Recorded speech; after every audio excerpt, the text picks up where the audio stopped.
What's up, y'all? DJ the Sports Blurred. I'm back. Did you miss me? This is going to be a very interesting video to say the least. About 8 months ago, I had one of my best performing videos, and it was titled Why It's All Downhill for the Oklahoma Sooners. So in that video, I talked about Oklahoma and the transition after Lincoln Riley, some of the players that they left, and some of the players they had incoming, and the brand new coach Brent Venables, and how I thought the season was gonna play out. To make a long story short, actually, let me read the comments of this video, and then you tell me what you think. But before we do that, if you're already here, thank you so much for liking my video. If you've liked any of them in the past, please consider subscribing to the channel. I talk a lot of college football. I love hearing your guys' thoughts. So please consider liking, subscribing, commenting, all that good stuff. Let's get into it. So let me read you some of the comments to that video. One of my best performing videos to date. Kim Hurst. Kim Hurst said, "This is my first and last time to view your content. It's obvious you know nothing about football. OU will not only succeed, they will play for the Big 12 title next season." And she was talking about this season, by the way. None your business. He said, "I have seen some very bad takes about OU football over the last few months. This takes a cake as the worst. Keep trying, bro. Maybe one day you will have a good take about the Sooners, but I doubt it." Aaron Peckham, "Year one, OU will be bigger, faster, and tougher. Lincoln will fail USC just as he did at OU." And then Landon Pierce said, LMAO, this clown with the emoji. So, DJ the Sports Blur, what'd you talk about in that video? Well, I talked about OU's going to not be as good as they were last year. Lincoln Riley leaving, Caleb Williams leaving. I said that OU would not have a great season. And apparently OU Sooner fans really didn't like what I had to say. I think that the Sooners think that they're an elite program. They're not. I had a couple of videos after that where I talked about if Lincoln Riley was making a bad choice leaving Oklahoma and going to USC. He didn't.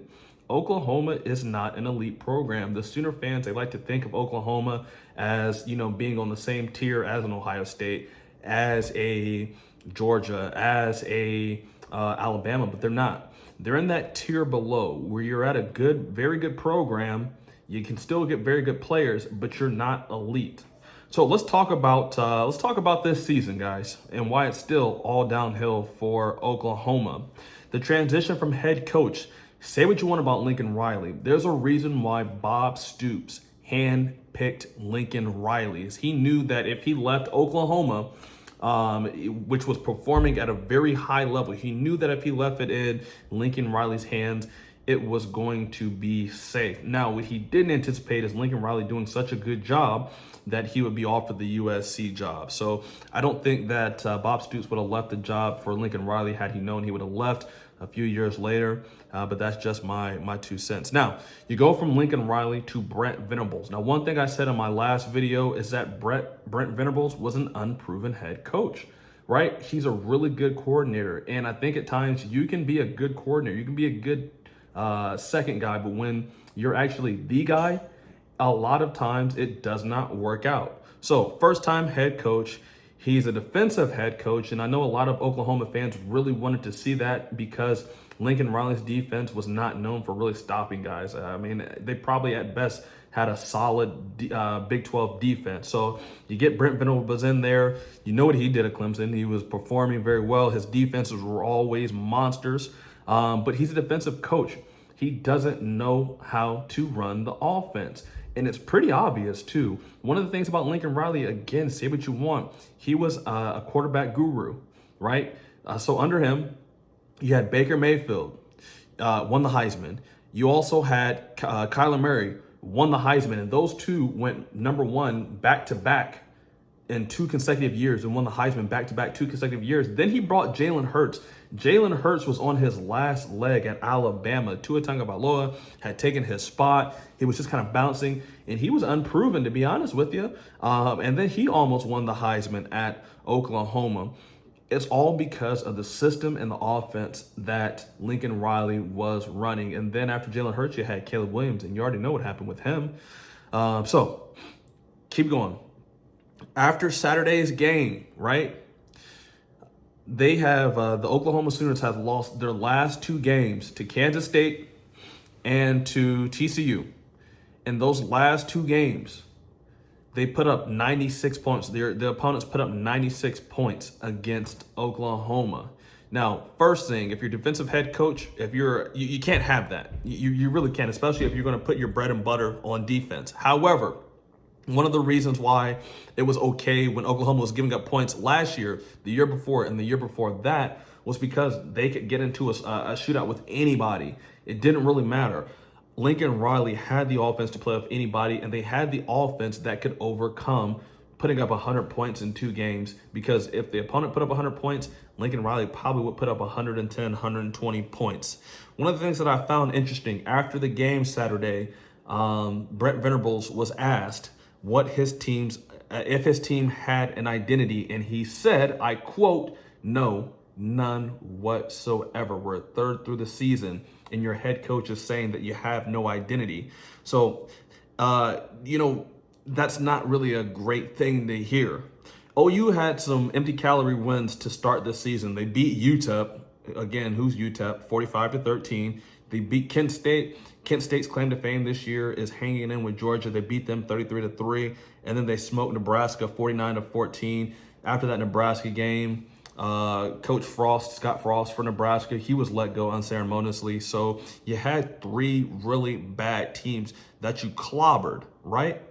And then you start playing some of the better teams. They played Kansas State. Now, they lost 41-31.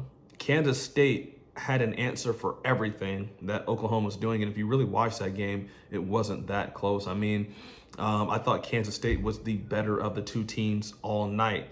Then Oklahoma follows up that loss by getting smoked 55-29 versus TCU.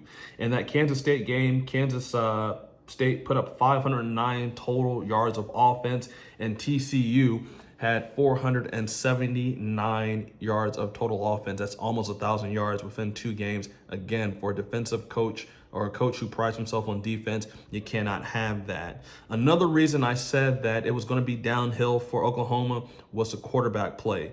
You guys, Oklahoma fan, told me that, Caleb Williams wasn't that good. And as a matter of fact, you went on to tell me. Now, here's where I was wrong in that video. I thought that JT Daniels, who was, I think Arizona State, I can't remember what team he got cut from, or what team he transferred from. I thought he was actually going to go to Oklahoma. I was incorrect. I didn't see Dillon Gabriel coming out. That's the only thing that I said that was an error that game. So another reason, again, you're going from Caleb Williams, a 5-star recruit, right, coming out of Washington, D.C., all the way down to Dillon Gabriel. Now, Dillon Gabriel is a 3-star coming out of Hawaii. He was very solid, but he was only in college. But he was only playing at UCF, which is in the American, the AAC, the American Conference, right? Their competition wasn't very great. And think about this, in Dillon Gabriel's best statistical year, this is 2020, UCF went 6-4. Okay, he threw for 34 touchdowns and 4 picks. So they went 6-4. They were 5-3 of their conference. They lost to Tulsa 26-34. They lost to Memphis 49-50. They lost to Cincinnati 33-36, and then they also lost to BYU 23-49. Now, his stats have not looked bad this year at all. I mean, he's thrown for 1,200 yards. I want to say 11 touchdowns, no interceptions, but he's not ready for big boy football. And one of the reasons why I say that, I mean, he's 5'11", 200 pounds, and he has a history of injury. He lost a lot of time at UCF for a fractured clavicle. And also, he just got knocked out of the game versus TCU, got knocked out in the second quarter, and they're preparing for him not to play in the Red River rivalry versus Texas. So, he's had some injury concerns there. He's not really the biggest guy. You're going from Caleb Williams, who's never really had any injury concerns. I mean, think about this. The Trojans last year were 4-8. After Caleb Williams and Lincoln Riley get there, they're already 5-0 through 5 games. Caleb Williams, 1,400 yards passing, 12 touchdowns, 1 interception. He's leading the Trojans. They're averaging 42 points a game. Last year, they averaged 28.7. So you're seeing some immediate success just because of those two alone. One thing I forgot to add too, I told you guys in that last video, and I hate to gloat, I really do, low key. But since you guys were on my rear end and a lot of the comments were bad before, I figure it's absolutely something that I have to do. So I also told you guys that you were losing a lot of your weapons.